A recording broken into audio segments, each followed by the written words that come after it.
저희가 사람이 도대체 어떤 존재인가 하는 것에 대해서 지금 공부를 하고 있어요. 지난주에는 지난주부터 두 주에 걸쳐서 하나님의 형상과 관련해서 사람이 어떤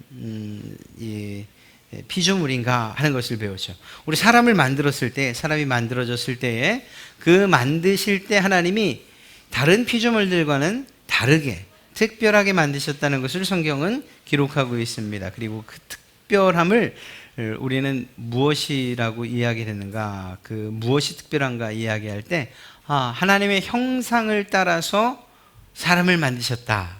그래서 하나님의 형상과 모양을 따라 창조된 인간, 그 어떤 피조물들도 어떤 만들어진 것도 하나님의 형상을 담고 있는 것은 오직 사람뿐이다 라는 사실을 말씀드렸어요. 그래서 이 하나님의 형상을 이야기할 때 세 가지 측면에서 이야기해야 된다고 말씀드렸죠. 첫 번째는 하나님의 형상으로 창조됨, 죄로 인하여 하나님의 형상이 파괴됨 혹은 상실됨, 마지막은 그 파괴되고 상실된 것을 회복함. 그래서 이 세 가지, 창조와 타락과 회복, 구원에 관한 이 세 가지 관점에서 봐야 된다고 말씀드렸어요. 그리고 우리들은 예수 그리스도로 말미암아 이러한 하나님의 형상을 회복해 가는, 어떻게 회복되어 간다고 할 수 말씀드렸습니까? 하나님, 예수님을 닮아가는 것, 이것이 하나님의 형상을 회복하는 것이다 라고 말씀드렸습니다. 그래서 우리는 소망을 가지고 우리가 이제 완전히 예수님의 그 변화된 모습을 따라 변화될 것이라는 소망을 가지고 하나님의 형상을 회복하는 그러한 관점에서 예수님을 닮아가는 그러한 삶을 살아가야 된다라고 우리가 배웠어요. 자, 오늘은 그런 우리 사람에게 하나님께서 주신 사명이 있다면 그것이 무엇일까? 사람을 만들 때에 그 사람에게 주신 사명, 그에게 원하시는 바가 있었다면 그것은 과연 무엇일까 하는 것을 좀 살펴보려고 합니다. 물론 이것은 창조 당시 아담과 하와에게 주셨던 그러한 사명과 매우 밀접한 관계를 가지고 있고요. 그 사명을 중심으로 이야기를 하려고 합니다. 그런데 이 사명이라는 것, 무엇인가를 맡긴다, 명령한다, 임무를 준다라고 하는 것은 첫 번째로 관계성 가운데에서 일어나는 거예요. 아무런 상관없는데, 제가 길을 가다가 아무런 상관없는 어떤 사람에게, 알지도 못하는 사람에게 뭐뭘 좀 해주십시오, 아니면 해라, 이렇게 말할 수는 없죠. 적어도 저랑 관계가 좀 있어서 제가 하는 이야기를 이해하고 또 들어줄 수 있는 사람에게 이것 좀 부탁합니다, 아니면 이것 좀 해주면 좋겠습니다, 뭐 이렇게 얘기를 하는 거죠. 그러니까 관계를 따지지 않고서 사명을 이야기할 수는 없다는 겁니다. 그러면 우리에게 사명을 주신 분이 누굴까요? 하나님이시죠. 아담을 만들면서 그에게 그러니까 인간으로 만드시면서 그 아담에게, 첫 아담과 하와에게 주셨던 그 사명, 그 명령을 주셨다는 것은 아담과 하와가 하나님과 아주 밀접한 관계에 있었다는 사실을 이야기하는 것입니다. 그런데 여기서 두 가지로 이야기할 수 있어요. 그 밀접한 관계라는 것도. 첫째는 아주 자연적인 관계죠. 그러니까 하나님은 만드신 분이고 아담과 하와는 만들어진 존재고, 창조주와 피조물 간의 이러한 관계로 볼 수 있어요. 그런데 여기에서는 특별한 어떤 그 사명을 사실 찾을 수는 없어요. 만들고 그리고 만들어진 존재, 이 관계에서는요. 그보다는 하나님께서 만든 것으로 끝이지 않고 그 만든 아담과 약속을 하셨어요. 이걸 좀 어려운 단어로 괜히 표현을 하는데 언약이라고 표현을 하죠. 언약을 하셨어요. 그래서 우리가 이 사명을 이야기할 때는 단순하게 자연적인 관계가 아니라 언약 관계 하에서 하나님께서 아담에게 주신 사명을 살펴보는 것이 더 정확하다, 이렇게 말할 수 있습니다.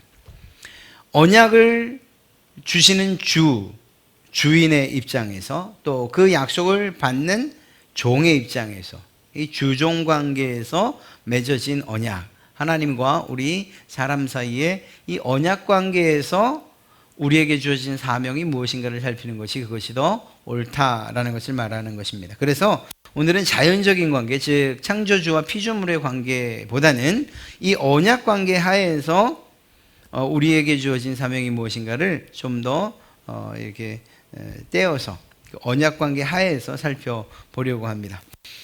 언약은 여러 가지로 나눠요. 성경 안에는 하나님께서 개인에게 하셨던 많은 약속들이 있어요.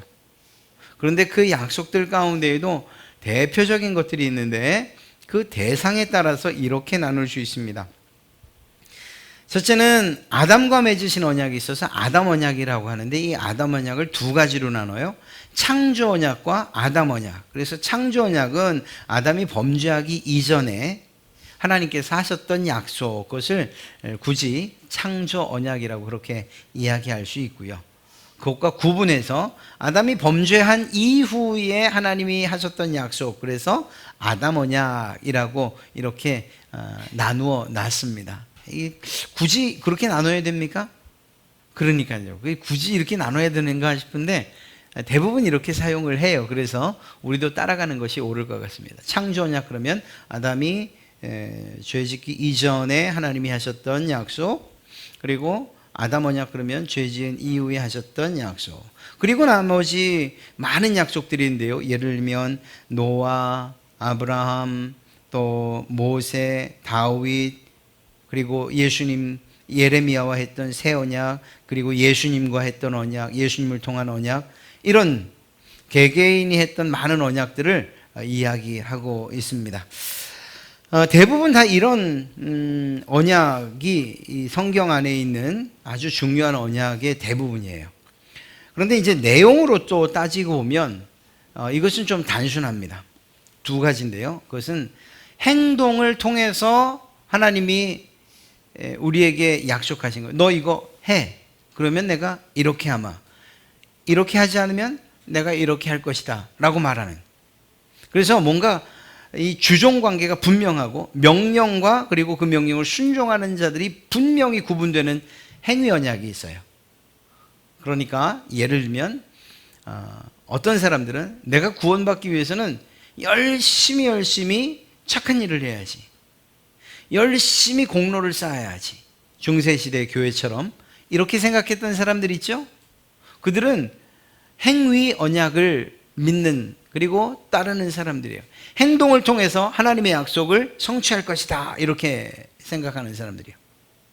그러나 참 감사하게도 이 행위 언약만 있다면 우리는 너무너무 힘들었을 텐데, 하나님의 백성을 삼으시는 그러한 약속 가운데에 이 행위 언약과는 비교할 수 없는 또 다른 언약이 있는데, 그게 뭐냐면 바로 은혜 언약이에요. 은혜 언약. 타락 후의 모든 언약이 사실 은혜 언약으로 주어져 있습니다. 타락 전에는 행위예요. 그래서 모든 열매를 네가 먹어라, 이거 할 수 있는 명령. 선악을 알게 하는 나무의 열매는 먹지 말아라, 하지 말아야 될 명령. 적극적인 명령과 소극적인 명령, 이렇게 나눠지는데요. 그래서 이것은 행위로서만 하나님과의 약속을 알 수 있는 거예요. 지키면 순종하면 그 약속을 지킨 거고, 불순종하면 그 약속을 어긴 거죠. 그러니까 행동을 통해서만 하나님의 약속을 성취할 수 있는 행위 언약, 이것은 사실 범죄 이전에는 가능했어요.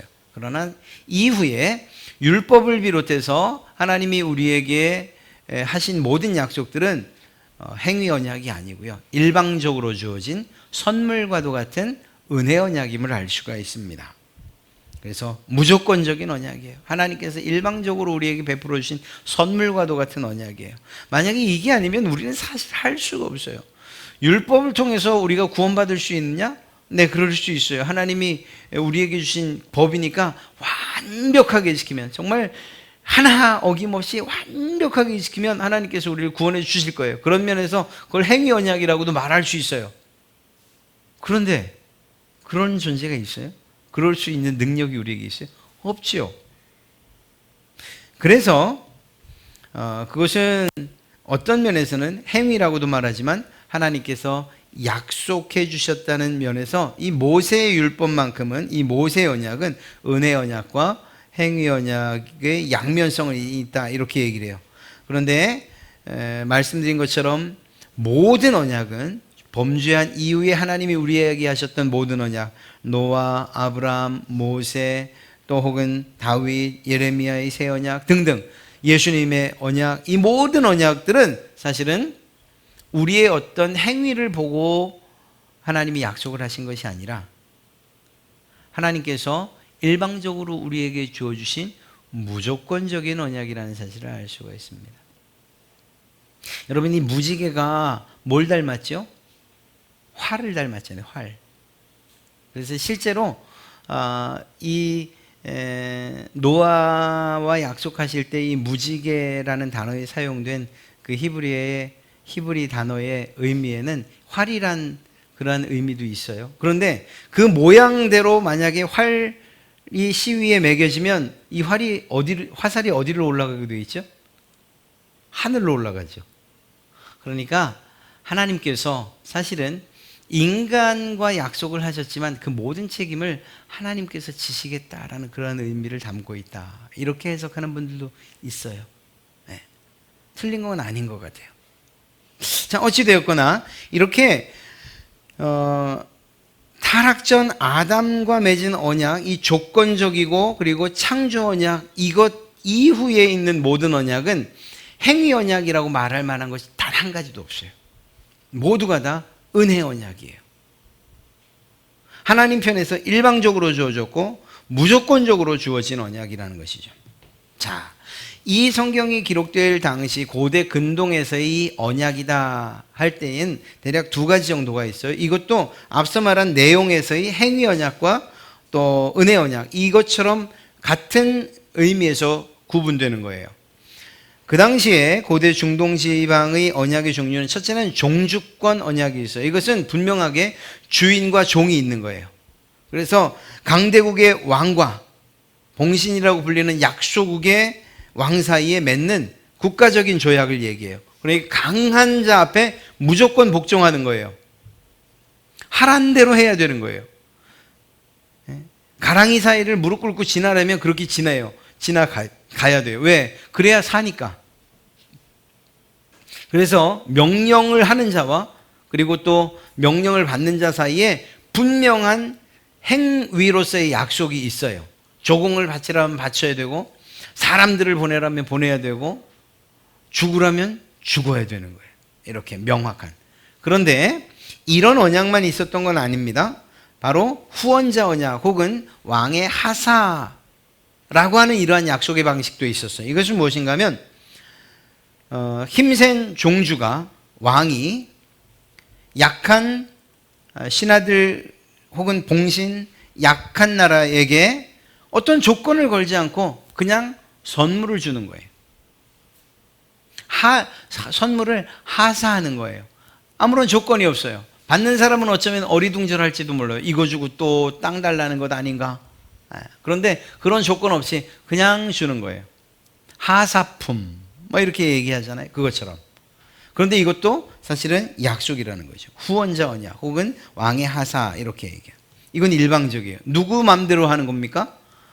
주인의 맘대로, 종주의 맘대로 하는 거예요. 그래서 이 하사품 혹은 후원자 언약을 그 언약으로 혜택을 입는 그 사람, 그 종은 이유를 따질 것이 없고요. 왜 내게 이것을 주셨는가 하는 부분을 따질 것 없이 그저 감사하고, 그리고 정말 그 기쁨으로 받기만 하면 되는 거죠. 왜 선물로 주어진 거니까요. 이 두 가지가 분명하잖아요. 자, 이제 이거를 앞서 말씀드린 언약의 내용으로 살피면 행위 언약은 마치 종주권 조약과 같다, 이렇게 말할 수 있어요. 하나님께서 아담에게 명령하셨고 아담은 그것을 지켜야만 했어요. 지키지 않으면 그것은 약속을 어기는 것이 된 거죠. 그런데 그 이후에 주어진 모든 약속들, 창조 언약 혹은 행위 언약 이후에 주어진 모든 약속들은 마치 선물처럼 주어진 후원자 언약과 같은 맥락이다, 이렇게 이야기할 수 있습니다.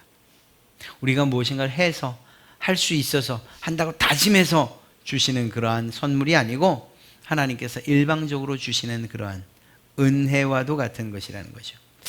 자, 그러면 창조 언약이라고 말할 수 있는 성경적 근거가 있습니까? 실제로 창조 언약 이렇게 단어가 기록되어 있지는 않아요. 마치 삼위일체라고 하는 단어가 성경에 한 단어로 기록되어 있지 않는 것처럼 말이에요. 그러나 성경을 여러 곳 살펴보면 이게 하나님이 창조 당시에 어떤 행위로서 아담과 하와와 약속하셨구나, 아담과 하셨던 약속이 있구나라는 것을 알 수가 있다는 거죠. 그리고 그 약속의 내용이 무엇인지, 약속이 어떻게 주어졌는지, 어떤 내용인지, 그 약속을 어떻게 실행했는지 혹은 어겼는지, 그리고 그것에 대한 결과는 무엇인지가 성경에 나와 있어요. 그래서 그걸 토탈해서 창조 언약 이렇게 이야기할 수 있는 거죠. 자, 아담과 맺은 언약의 명칭을 보면 자연 언약, 생명 언약, 에덴 언약, 행위 언약, 창조 언약 등등 이렇게 많은 표현들을 쓰는데 일반적으로 창조 언약이라는 그러한 표현을 많이 사용합니다. 자, 이러한 창조 언약의 직접적인 증거는 창세기 1장부터 3장 사이에 사실은 다 나와 있어요. 하나님과 아담 사이의 어떤 관계들을 성경에 잘 기록하는데 그 기록의 내용들을 보면 하나님과 아담 사이에 어떤 약속이 있었고 그 약속을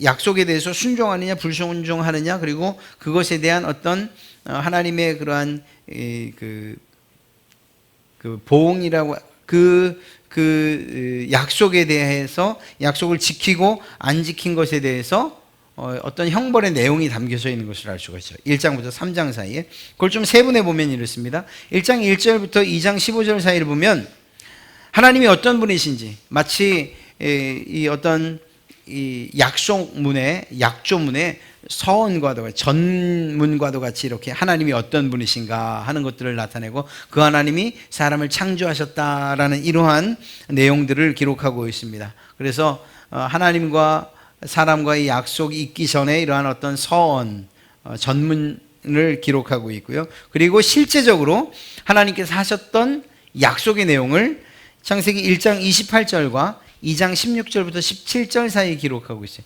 2장 28절에서는 일반적인 사항이 기록되어 있는데요. 그게 무엇입니까? 땅에 충만하고 정복하고 다스리라는 거예요. 이것은 사실 그 하나님께서 명령을 하셨으나, 그러나 이것은 피조물로서 하나님의 주신 그러한 권위를 가지고, 그리고 하나님께서 주신 그러한 그 대리자로서, 하나님의 통치의 대리자로서 해야 할 일들을 명령하신 거예요. 네. 그런데 이것과는 조금 다르게 구체적으로 해야 할 의무상을 명령해 주신 것인데, 그것이 무엇인가 하면 바로 선악과 언약인 거죠. 선악과 언약. 그리고 이 일에 대해서, 이것을 순종했는지 불순종했는지에 대해서 이제 그 뒤에 기록하고 있는데요. 2장 17절을 보면 이 선악과를 먹으면, 선악을 알게 하는 나무의 열매를 먹으면 어떤 결과를 가져오게 될지에 대해서, 그러니까 상벌 조항이 나와 있어요. 그리고 3장 14절부터 19절 사이를 보면 이 상벌 조항에 따라서 불순종한 아담과 하와에게 어떤 형벌이 주어졌는지가 자세하게 기록되어 있죠.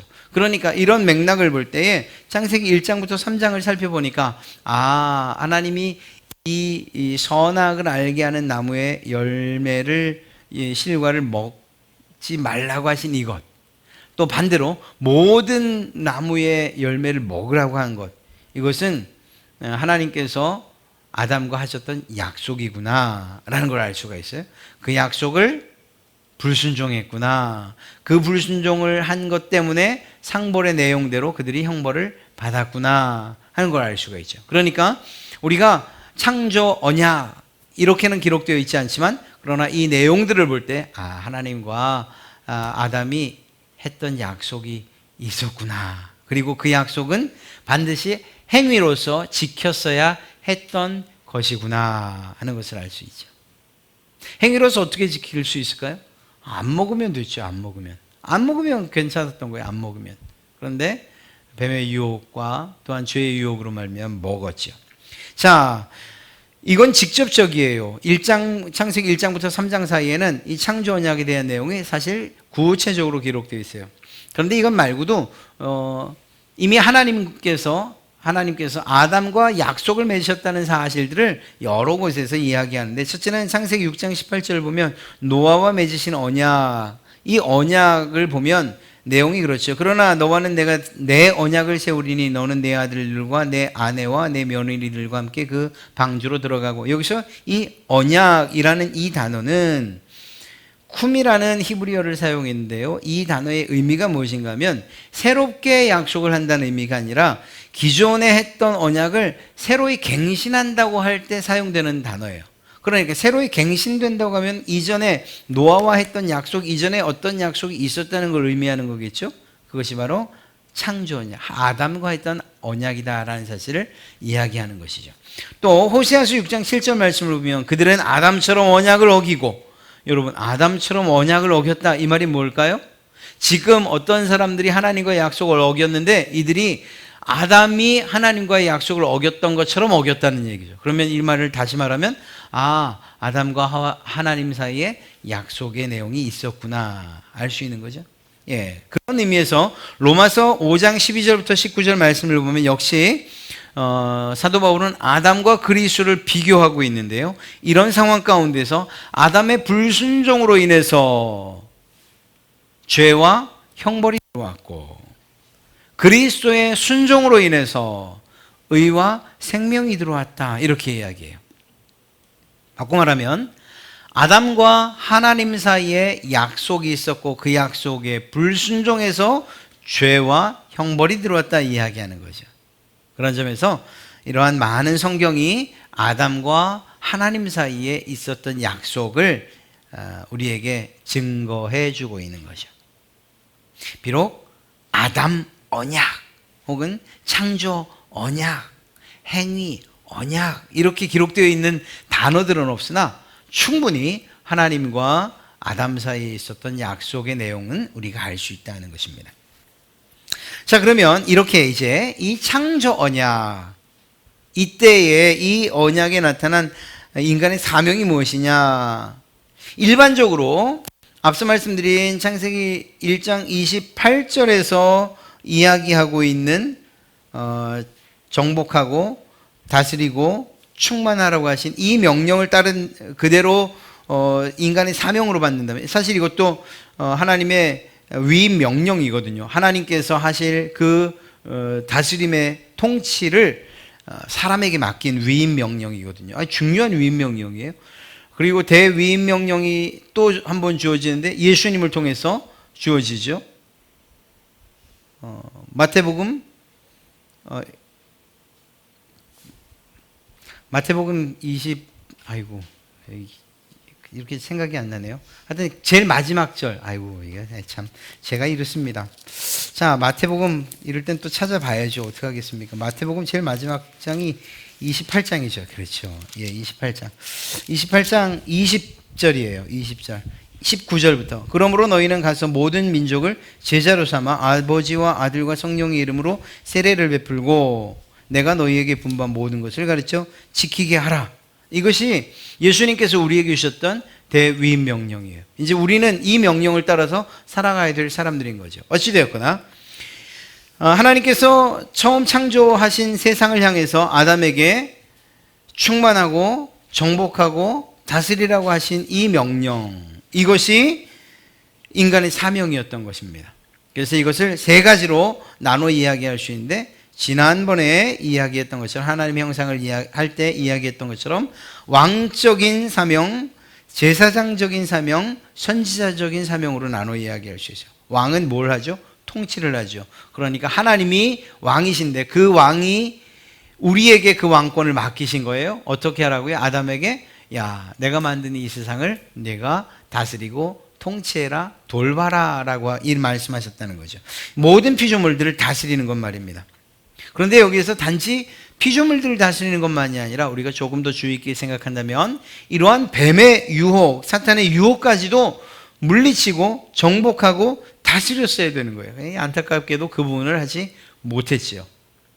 또 제사장적인 사명을 주셨습니다. 에덴 동산을 성소로 생각하는 거예요. 그리고 아담을 제사장으로 생각하는 거죠. 여기에서 경작한다라는 그 의미는 섬긴다라는 의미를 내포하고 있습니다. 그리고 그것들을 지켜가는 것. 또한 선지자적인 사명을 주셨는데요. 생육하고 번성하여 땅에 충만하라. 그리고 그 후손에게 그 말씀들을 전달할 책임이 있다는 사실을 알려주셨어요. 그러니까 일반적인 이러한 사명을 우리에게 주셨어요. 아담에게 주셨어요. 그런데 이게 죄로 인해서 완전히 다 깨져버리고 말죠. 자, 그런데 우리가 살피려고 하는 것은 좀 더 구체적인 그러한 명령이에요. 구체적으로 표현된 인간의 사명. 사람이 했어야 할 일, 하나님의 지켜야 할 하나님의 명령. 그것이 무엇이었냐면 바로 적극적으로 그리고 소극적으로 허용되고 금지된 것. 즉 모든 동산의 열매를 먹게 하나님이 허락을 하셨어요. 적극적으로 허용을 하셨어요. 먹지 말라고 한 게 없어요. 모든 실과를 다 취하도록 하셨어요. 이 얼마나 놀라운 일입니까? 사실 이것만 해도 충분했어요. 아담과 하와가 선악을 알게 하는 나무의 열매, 그 실과에 유혹되지 않을 만큼 충분히 좋은 것들이 있었어요. 그렇지 않습니까? 그런데 소극적인 금지, 단 한 가지를 금지하셨는데, 즉 선악을 알게 하는 나무의 열매는 먹지 말라고 하는 바로 그것이었죠. 이것이 하나님께서 아담과 했던 약속이에요. 아담은 그저 먹지 않으면 됐던 거예요. 그게 그가 해야 할 행동과 행위의 전부였어요. 먹지 않으면 되는 거였어요. 설령 마음에 의심이 그럴 수는 없습니다. 우리 안에 작용된 의심과 불신은 결국은 반드시 죄로 나가게 돼 있으니까 혹시 마음에 그런 생각이 들었어도 먹지 않았더라면 이러한 상황까지는 오지 않았을 거예요. 그러나 어찌되었거나 결과적으로 먹고 하나님의 명령에 불순종하게 되죠. 그런데 하나님이 그 약속에 대한 형벌의 내용으로 주신 것이 무엇이었습니까? 선악을 알게 하는 나무의 실과를 먹으면 죽고 먹지 않으면 영생하게 될 것을 말씀해 주셨죠. 불순종은 사망이고 순종은 영생이었어요. 그리고 그 약속대로 사실은 이루어졌죠. 창조 언약에 나타난 그것을 통해서 결국 죄 지은 하나님과의 약속을 파기한 인간의 최종적인 모습이 어떻게 됐습니까? 순종에 따른 영생의 길이 처음에는 보장됐었어요. 하나님께서 인간을 창조하신 모습대로 두지는 않으셨을 거라고 생각해요. 왜냐하면 예수님께서 변화되신 그 모습을 우리가 봐서 알기 때문이죠. 성경을 통해서 알기 때문이죠. 그러니까 창조되었을 때보다, 처음 창조할 때보다 더 완전한 상태로 하나님께서 그를, 아담과 또 모든 인류들을 변화시킬 것이라고 우리는 좀 막연하긴 하지만 그렇게 믿어요. 그런데 아담은 어떤 존재로 태어났습니까? 자유의지를 통해서 죄를 지을 수 있는 불완전한 상태였어요. 하나님께서 우리가 흔히 하는 얘기처럼 죄라고 하는, 죄 지을 수 있는 그러한 생각들을 아예 빼버리셨다면, 그냥 순종만 하게 만드셨다면 이런 일은 없었겠죠. 그러나 하나님은 우리의 자유를 통해서, 우리에게 주어진 이러한 자유의 의지를 통해서 하나님을 찬송하고 하나님의 명령에 순종하기를 원하셨기 때문에 안타깝지만 죄를 지을 수 있는 가능성을 가지고 그런 상태로 만들어졌다는 거예요. 또 한 가지는 아담은 죄의 결과로 질병에 걸리고 죽을 수 있는 상태, 죽는 상태에 이르게 되죠. 안타까운 것은 아담만이 아니라 그 뒤에 모든 인류가 이러한 죄의 전가와 그리고 죄로 인한 그러한 형벌을 당해야만 했다는 거예요. 죽음으로 말이에요. 그래서 최종적인 창조 언약으로 인한, 그리고 안타깝지만 그 사명을 지키지 못하고 그리고 그 명령에 불순종한 결과로 얻은 최종의 상태는 무엇인가? 결국 죽음이라는 거예요. 죽음. 이 불순종에 따른 죽음은 창세기 2장 17절 내가 먹는 날에는 반드시 죽으리라는 말씀, 그 약속의 내용대로 이루어진 거지 않습니까? 하나님은 이 약속을 취소하실 수 있으실까요? 야, 내가 그거 처음에 약속 잘못했다, 없이 하자, 이렇게 하실 수는 있으시나 그의 성품으로는 하실 수 없죠. 능력이 없어서 이걸 못하는 게 아니라 하나님이 한번 하셨던 말씀, 그 불변성 때문에, 하나님의 성품의 공의로움 때문에, 그것 때문에 하나님이 하신 약속을 되담거나 혹은 취소하실 수 없으신 거죠.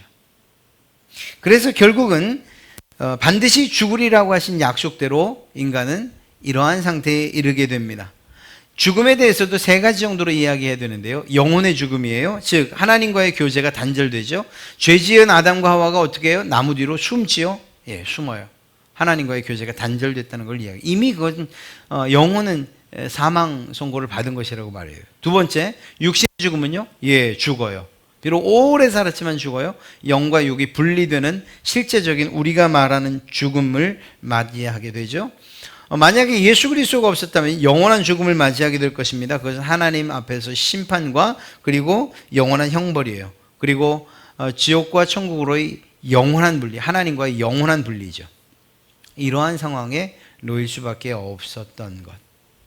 이것이 사실은 창조 언약 이후에 범죄한 인간의 최종 상태라고 이야기할 수밖에 없어요. 이게 사실 절망적인 거예요. 절망적인 거. 그럼에도 불구하고 이러한 창조 언약을 우리는 그러면 어떤 관점에서 바라요? 정말 아담이 없었더라면, 정말 아담이 내 조상이 아니었더라면 이렇게 불평하고 원망하라고 이 이야기를 하는가? 그건 아니에요. 여러분 한번 생각해 보세요. 첫사람 아담은 창조 언약을 어겼어요. 그런데 하나님께서 그 아담을 만드실 때에, 그리고 에덴 동산을 만드실 때, 아담이 죄 지을 것 알았으니까 그냥 대충 만드셨을까요? 아무런 소망도 없게 만드셨을까요? 아니에요. 처음 하나님이 에덴 동산을 만드실 때 하나님 보시기에 좋았더라, 좋았더라, 좋았더라, 심히 좋았더라 라고 만드셨다는 이 이야기는 무엇인가 하면, 하나님 편에서는 아셨지만, 죄 지을 것을, 범죄할 것을 아셨지만, 그러나 그 범죄하지 않았더라면, 그렇다면 정말 하나님께서 주신 완전함으로, 그리고 또 그 완전함을 소망으로 가지고 계속 살아갈 수 있는 정말 미래지향적인 그러한 창조였다니까요. 비록 죄 때문에 이것이 좌절되기는 했으니까 말이에요. 이걸 바꿔 말하면 죄로 인해서 모든 사람은 죽음을 맞이하게 됐어요. 그러나 사망과 형벌이 창조 언약의 목적은 아니었다는 거예요. 내가 너 죄질 줄 알고 그거에 대해서 내가 톡톡히 값을 치르게 하려고 죄와 죽음과 형벌을 만들어 놓은 거야. 이렇게 하나님이 그렇게 만든 건 아니라는 거예요. 하나님의 그 선한 의도는 결국 비록 아담으로 인해서 죄와 형벌이, 사망과 형벌이 들어왔으나 하나님의 계획은 거기서 끝인 것이 아니라 그것을 회복시키고자 예수 그리스도 두 번째 아담을 보내시기로 계획하셨고, 그분을 통해서 완성, 회복과 생명, 의로 나가게끔 우리에게 길을 열어주셨다니까요. 그러니까 우리의 창조는 실패가 아니라 오히려 완성을 향해 나가는 그러한 창조였다는 사실을 우리가 인정해야 되는 것입니다. 예수님을 믿음으로써 얻게 되는 이러한 의와 생명이 우리의 소망이 되어야 한다는 사실이에요. 그래서 이 소망이 우리가 지금 살아가는 이 때에 우리를 낙심케 하거나 절망케 하거나 아니면 정말 한숨 쉬게 하는 이러한 상황 가운데에서 이 소망이 우리에게 힘이 되고 용기가 되고 위로가 돼서 오히려 주님께서 이렇게 죄로 인해서 그 형벌과 죽음으로 끝나게 하지 않으셨구나. 내게 예수 그리스도를 통한 회복을 약속해 주셨고, 그리고 그것이 내게 소망이 되어서 비록 이 세상이 힘들고 어렵지만 기쁘고 즐겁게 주님과 동행하게 하셨구나 라는 사실들을 우리가 한 번 더 깨달아야 된다는 거예요. 그리고 그렇게 살아가야 된다는 거죠. 그런 점에서 하나님의 창조 언약, 비록 실패한 것처럼 보이지만 그러나 그 실패 때문에 사실은 더 완전한 언약, 뭐죠? 내 공로와는 상관없이, 내 행위와는 상관없이 은혜로 주어지는, 선물로 주어지는 그런 약속을 우리가 받게 된 것이요. 이게 얼마나 감사한 일입니까? 여러분, 끔찍스럽지 않아요? 하나님께서 우리에게 은혜로 언약을 주신 것, 은혜로 선물로 구원을 약속해 준 것이 아니라 정말로 그 이스라엘 백성들에게 주셨던 율법과 같은 내용들, 조금 내가 축소해서 100가지만 하자, 100가지 지켜 라고 했다면 정말 그게 더 힘들지 않겠어요? 두렵지 않겠어요? 99가지를 지켰다가도, 아니 100가지를 다 지켰다가도, 야, 내가 이 지켰을 때 하나님이 날 데려가셔야 되는데, 다음 날 그냥 한 가지 어겼어요. 다 헛수고가 되고, 이런 불안하고 두려운 삶을 살아야 되는데 여전히 그 행위 때문에 내가 구원받았습니다, 구원받겠습니다, 이렇게 말하는 것이 얼마나 나 자신을 또 다른 쇠사슬에 얽어매는 일인지요. 그렇게 하지 않으셨어요. 그래서 비록 아담은 실패한 것 같으나 그러나 놀랍게도 그 실패로 인해서, 그의 실패로 인해서 하나님의 은혜가 우리에게 일방적으로, 무조건적으로 주어진 거예요. 얼마나 감사한 일인지 알 수가 없습니다. 이러한 사실을 생각하면서 하나님의 은혜에 정말 감사하고, 그분께서 우리에게 베풀어 주신 그 사랑에, 그리고 또 우리에게 보내주신 예수 그리스도 그분께 감사하고 찬송하면서 살아가는 그러한 여러분 되시기를 주님의 이름으로 진심으로 축복합니다.